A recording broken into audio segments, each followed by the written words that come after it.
Joe Biden swept the first three primaries Tuesday night with dominating wins in Missouri and Mississippi and a crucial victory in Michigan. The Wolverine state was the biggest available prize with 125 delegates. With Donald Trump as president, our core values, our standing in the world, our very democracy, everything that has made America America is truly at stake. The former vice president has enjoyed a wave of endorsements since Super Tuesday from his former rivals who have since dropped out of the race. He just got another from Andrew Yang. The math says Joe is our prohibitive nominee. We need to bring the party together. We need to start working on defeating Donald Trump. 6 states held primaries with 352 delegates up for grabs. Bernie Sanders spent most of the day in Michigan, a state he won in 2016 in a stunning upset. But this time he fell well short. We are the campaign that brings people together. Sanders received an endorsement from former members of Elizabeth Warren's campaign staff. They wrote in Medium, quote, "We know that we need a bold, ambitious policy agenda for working families, marginalized communities, and our planet." Coronavirus fears are now impacting campaigning. Both candidates canceled rallies in Cleveland tonight, and the DNC announced there will be no live audience for this Sunday's debate in Arizona. Guys, let's go to the New York Post. Cracking front page. Absolute cracking front page. The headline is Joe blows acting presidential. Biden tells voter he's full of S ...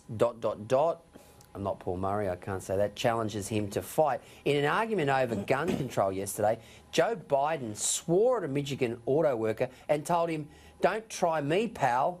You want to go outside." Caleb, that's not very presidential, is it? Look, it may not be very presidential, but if you're holding Biden to that standard, then you've also got to hold Trump to that standard, and I'm not sure that he would live up to it either.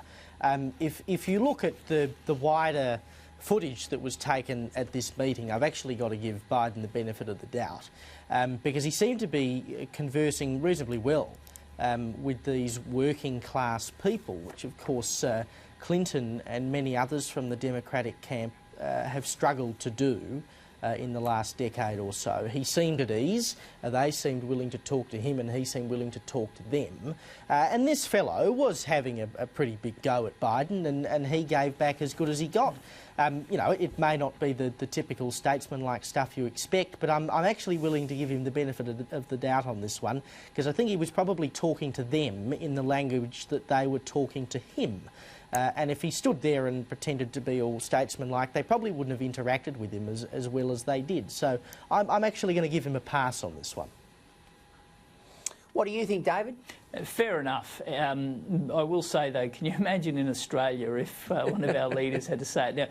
Now, we don't have the toughest of leaders. I'm not sure addressing down from, you know, for example, Malcolm Turnbull asking you to step outside, drink Sangiovese at 50 paces, I'm not sure. But it was interesting. But look, you know what the bottom line is, Gleeso? It's that Biden is home. He's looking real. Now, I'm not saying beating Donald Trump's going to be an easy thing, but he's home in terms of getting the nod. And the only reason that Sanders will stay and fight is that Sanders has got nothing to lose, because he's 100 in the shade.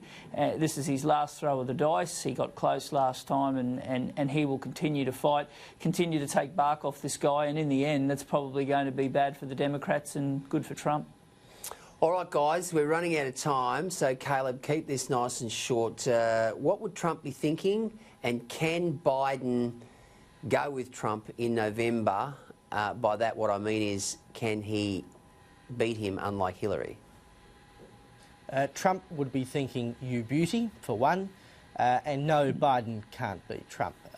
He would have to mount a very big campaign and run very fast uphill to beat Trump. I think it's more of the same from the Democrats. It is just the continuation of the Obama administration, and that's exactly what people rejected at the last election. David Crisafulli, do you share Caleb's thoughts on that? Yeah, wholeheartedly. I just can't see a path for the Dems to come back. that path certainly wouldn't be Sanders, who's Jeremy Corbyn Mark II, Gleeso. That would be horrendous for their country and horrendous for their brand. But even with Biden, who's more of a centrist, more of a statesman, I can't see anyone who turned up for Trump last time not turning up again. There will be an element of people who, whilst they mightn't like the bloke, while they mightn't think he's the most statesman-like character, will look at some of his achievements and say, yep, I'm willing to go with that.